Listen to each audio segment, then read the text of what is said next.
Much sensationalism on TV and in books today focus on the year 2012 as the end of time. The Mayan calendar says it will be on December 23rd, which is the winter solstice. The Aztecs, however, say it will all end on December 24th in the year 2011. Modern scientists today, like Adrian Gilbert, predict increased sunspot activity with a future flip in the Earth's magnetic field in the near future. The zodiac and galactic cross constellations will soon meet in the year 2012, an event occurring once every 26,000 years. The Chinese four-pillar chart shows a dragon for both the year and the day on December 21st, 2012. While all these theories should not be taken lightly, even though they don't all agree on an exact time for these future great devastations, it is quite ironic, however, that a group of prophets whose writings are compiled in a rather amazing book predicts similar devastating times during a 7-year tribulation period. The timing of these troubling events seems to include this year, 2012. These prophets had visions of events that harmonize exactly with what's happening today and also suggest we are quickly approaching the end of time. They predicted a specific day for the unveiling of this amazing event, though this specific day was not known to generations past. But now we find ourselves in the last generation. We have reached the point in history through the witnessing of more and more prophetic events that the specific year can now be identified, and it is rapidly approaching. The prophet Daniel received a vision way back in the year 539 BC. The prophecy was called the 70 Sevens. A decree was issued to restore and rebuild Jerusalem, to finish transgression, ending all sin for God's people as the Anointed One would return. One must remember that Bible prophecy on the end times all points to the nation Israel as the barometer for the end to unfold. So this decree was established by a Persian king named Artaxerxes, which started the prophetic timeline to usher in the end of time. This decree was somewhere in the Jewish month of Nisan, which is in April or March. Some assume when a specific day is not given in Scripture, that day is the first day of that particular month. Some would also claim the decree occurred in 444 BC instead of 445 BC, but these would be in error. The prophet Nehemiah places the decree in the 20th year of King Artaxerxes.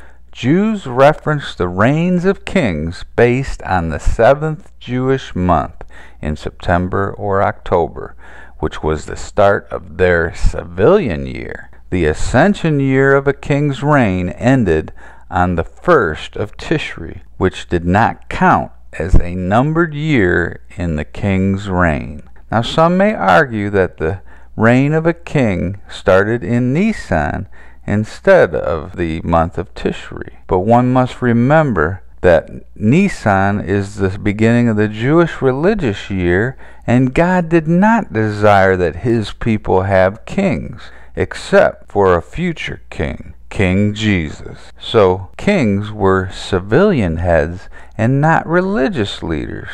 Let me give you two more examples in Scripture that prove definitively that the reign of kings began in the 7th month or the civilian year instead of the religious year. When we go to the prophet Nehemiah, 1st chapter, it discusses the month of Kislev in the 20th year of King Artaxerxes' reign, and later discuss a month of Nisan in the same 20th year. If the year of the king's reign changed in Nisan, it would have been the 21st year of his reign instead of the 20th year. If we go to 1 Kings Solomon's temple construction is described as going from the 4th to the 11th year of his reign, and from the 2nd to the 8th month. If the king's year changed in the 4th month of Nisan, then it would have taken 6 years to complete the temple, instead of the 7 years specifically mentioned. King Artaxerxes reigned from August of 465 BC to 424 BC. So his ascension year went from August to September 12th, and his 20th year in the month of Nisan was in 445 BC and not in 444 BC as many speculate. Indeed, after the 49 Jewish years from this decree, the city Jerusalem was rebuilt. This happened in 397 BC, just as Daniel predicted. Although the exact day in 397 BC is not given either in the historic or biblical records. One must remember, in counting off years, a Jewish prophetic year is 360 days, as opposed to a Gentile year of 365.25 days. Once Jerusalem is rebuilt, the prophecy of the 77s then predicts another 434 Jewish years or 428.7 Gentile years will pass before the Anointed One was to be cut off.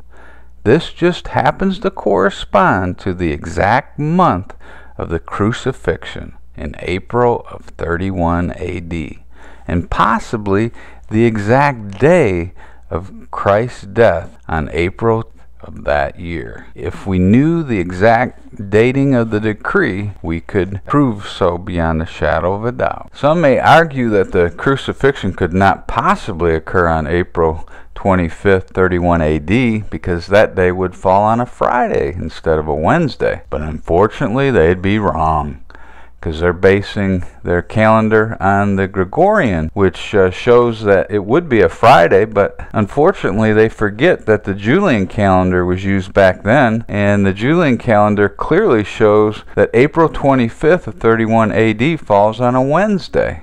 Now, while we're at this discussion, I'd like to also give you a list of multiple ancient writers who specifically wrote that Jesus Christ died on April 25th of 31 AD. So I have no doubt in the matter, and I hope you will after researching this matter a little further. Incidentally, the commonly accepted view today marks April 3rd, 33 AD as Crucifixion Day. This has been calculated by people such as Josh McDowell, combined with scientific studies searching for past lunar eclipses that occurred on Friday before the Jewish Passover. But this date would be inconsistent with both the decree of Artaxerxes and the rebuilding of Jerusalem. They are off by nearly 2 years. They miss the accounting in history of the Jewish documentation of when kingly reigns begin,